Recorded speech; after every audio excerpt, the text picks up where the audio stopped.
Walking ಇದೊಂದು ವಯಸ್ಸಿನ ಗಡಿಯಿಲ್ಲದೆ ಯಾರು ಬೇಕಾದರೂ ಮಾಡಬಹುದಾದ ಅತಿ ಸರಳ ಅತಿ ಉಪಯುಕ್ತ ವ್ಯಾಯಾಮ. ಅದರಲ್ಲೂ ಮಧುಮೇಹಿಗಳು ನಿತ್ಯವೂ ಬೆಳಗ್ಗೆ ಸಾಯಂಕಾಲ ವಾಕ್ ಮಾಡೋದ್ರಿಂದಲೇ ಸುಲಭವಾಗಿ ಶುಗರ್ ಕಂಟ್ರೋಲ್ ಮಾಡಬಹುದಂತೆ. ಡಯಾಬಿಟಿಸ್ ಇದ್ದವರಿಗೆ ನಡಿಗೆಯ ಒಂದು ರೀತಿ ಔಷಧಿಯಾಗಿದ್ದು ಆ ಕುರಿತ ಇಂಟ್ರೆಸ್ಟಿಂಗ್ ಸ್ಟೋರಿ ಇಲ್ಲಿದೆ ನೋಡಿ.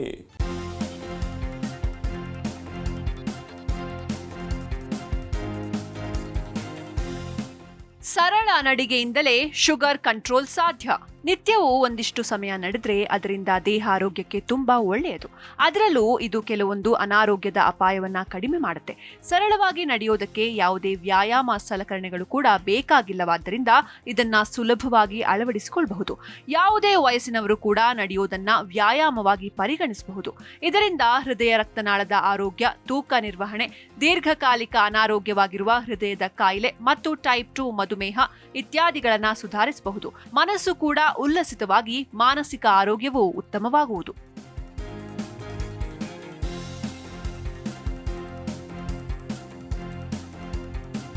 ಮಧುಮೇಹಿಗಳಿಗೆ ಕೂಡ ನಡೆಯೋದು ತುಂಬಾ ಲಾಭಕಾರಿ ಎಂದು ಪರಿಗಣಿಸಲಾಗಿದೆ. ನಿತ್ಯವೂ ನಡೆಯೋದ್ರಿಂದ ಇನ್ಸುಲಿನ್ ಸೂಕ್ಷ್ಮತೆಯು ಸುಧಾರಣೆಯಾಗಿ ರಕ್ತದಲ್ಲಿನ ಸಕ್ಕರೆ ಮಟ್ಟ ಕಡಿಮೆ ಆಗೋದು ಹಾಗೂ ತೂಕ ನಿರ್ವಹಣೆಗೆ ಇದು ಸಹಕಾರಿ.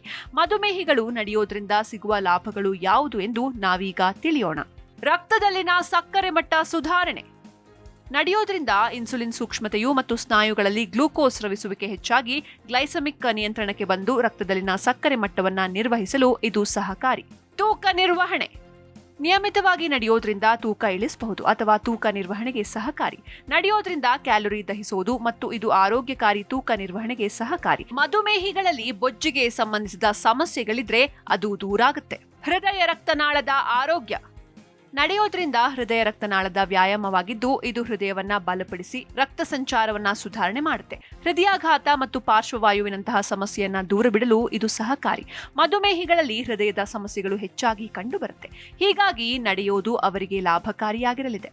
ಇನ್ಸುಲಿನ್ ಪ್ರತಿರೋಧ ತಗ್ಗಿಸುವುದು. ನಡೆಯೋದ್ರಿಂದ ಇನ್ಸುಲಿನ್ ಸುಧಾರಣೆ ಆಗುತ್ತೆ ಮತ್ತು ಇನ್ಸುಲಿನ್ ಸೂಕ್ಷ್ಮತೆಯು ತಗ್ಗುತ್ತೆ. ಇದರಿಂದ ಇನ್ಸುಲಿನ್ ಅಗತ್ಯತೆ ಕಡಿಮೆ ಆಗುತ್ತೆ ಹಾಗೂ ಸಂಪೂರ್ಣ ಮಧುಮೇಹದ ನಿರ್ವಹಣೆಗೆ ಇದು ಸಹಕಾರಿ. ರಕ್ತದೊತ್ತಡ ತಗ್ಗಿಸುವುದು. ಇದು ರಕ್ತದೊತ್ತಡವನ್ನ ಕಡಿಮೆ ಮಾಡಲು ಸಹಕಾರಿಯಾಗುತ್ತೆ. ಅಧಿಕ ರಕ್ತದೊತ್ತಡ ಹೊಂದಿರುವ ಮಧುಮೇಹಿಗಳಿಗೆ ಇದು ತುಂಬಾ ಲಾಭಕಾರಿ. ಇದರಿಂದ ಹೃದಯ ರಕ್ತನಾಳದ ಅಪಾಯಗಳನ್ನ ಕಡಿಮೆ ಮಾಡಬಹುದು. ಕೊಲೆಸ್ಟ್ರಾಲ್ ಮಟ್ಟ ಸುಧಾರಣೆ. ನಡೆಯೋದ್ರಿಂದ ದೇಹದಲ್ಲಿ ಕೆಟ್ಟ ಕೊಲೆಸ್ಟ್ರಾಲ್ ಅಂದ್ರೆ LDL ಮಟ್ಟವು ಕಡಿಮೆ ಆಗಿ ಒಳ್ಳೆಯ ಕೊಲೆಸ್ಟ್ರಾಲ್ ಅಂದ್ರೆ HDL ಮಟ್ಟವು ಹೆಚ್ಚಾಗುತ್ತೆ. ಹೃದಯ ರಕ್ತನಾಳದ ಸಮಸ್ಯೆಗಳನ್ನ ಕಡಿಮೆ ಮಾಡಲು ಆರೋಗ್ಯಕಾರಿ ಕೊಲೆಸ್ಟ್ರಾಲ್ ಮಟ್ಟವನ್ನ ಕಾಪಾಡುವುದು ಅತಿ ಅಗತ್ಯವಾಗಿರುತ್ತೆ. ಮನಸ್ಥಿತಿ, ಮಾನಸಿಕ ಆರೋಗ್ಯ ವರ್ಧಿಸುವುದು. ನಡೆಯೋದ್ರಿಂದ ಎಂಡಾರ್ಫಿನ್ಗಳ ಬಿಡುಗಡೆಯು ಉತ್ತೇಜಿಸಲ್ಪಡುವ ಕಾರಣದಿಂದಾಗಿ ಮನಸ್ಥಿತಿ ಸುಧಾರಣೆ ಆಗುತ್ತೆ ಮತ್ತು ಒತ್ತಡ ಹಾಗೂ ಆತಂಕ ಕಡಿಮೆ ಆಗುತ್ತೆ. ಮಧುಮೇಹಿಗಳಲ್ಲಿ ಹೆಚ್ಚಾಗಿ ಕಂಡುಬರುವ ಖಿನ್ನತೆಯ ಸಮಸ್ಯೆಯನ್ನ ಇದು ಕಡಿಮೆ ಮಾಡುತ್ತೆ. ಶಕ್ತಿ ಮಟ್ಟ ವೃದ್ಧಿ. ನಿಯಮಿತವಾಗಿ ವ್ಯಾಯಾಮ ಮಾಡಿದ್ರೆ ಆಗ ಇದರಿಂದ ಫಿಟ್ನೆಸ್ ಮಟ್ಟ ಸುಧಾರಣೆ ಆಗುತ್ತೆ ಮತ್ತು ಶಕ್ತಿಯ ಮಟ್ಟವನ್ನ ಇದು ವೃದ್ಧಿಸುತ್ತೆ. ಮಧುಮೇಹದಿಂದಾಗಿ ಜನರಲ್ಲಿ ಬಳಲಿಕೆ ಕಂಡುಬರುತ್ತೆ ಮತ್ತು ಇಂತಹ ಸಮಸ್ಯೆಯನ್ನ ಅದು ನಿವಾರಣೆ ಮಾಡುತ್ತೆ. ಗಂಟುಗಳ ಆರೋಗ್ಯ ಸುಧಾರಣೆ. ನಡೆಯೋದ್ರಿಂದ ಗಂಟುಗಳ ಆರೋಗ್ಯ ಮತ್ತು ಸ್ಥಿತಿಸ್ಥಾಪಕತ್ವವು ಸುಧಾರಣೆ ಆಗುತ್ತೆ. ಸಂಧಿವಾತದಿಂದ ಬಳಲುತ್ತಿರುವಂತಹ ಮಧುಮೇಹಿಗಳಿಗೆ ಇದು ತುಂಬಾ ಲಾಭಕಾರಿಯಾಗಿರಲಿದೆ. ನಡೆಯೋದ್ರಿಂದ ಹೊರಗಿನ ಸಮಾಜದೊಂದಿಗೆ ಬೆರೆಯಲು ಮತ್ತು ಪ್ರಕೃತಿ ಜೊತೆಗೆ ಸಂಪರ್ಕ ಬೆಸೆಯಲು ಸಾಧ್ಯವಾಗುತ್ತೆ. ಇದರಿಂದ ಸಂಪೂರ್ಣ ಆರೋಗ್ಯ ಸುಧಾರಣೆ ಆಗಲಿದೆ. ಇದರಿಂದ ಒಳ್ಳೆಯ ನಿದ್ರೆ ಹಾಗೂ ಸಂಪೂರ್ಣ ಆರೋಗ್ಯ ಉತ್ತಮವಾಗಲಿದೆ. Desk bureau, Zee Kannada news.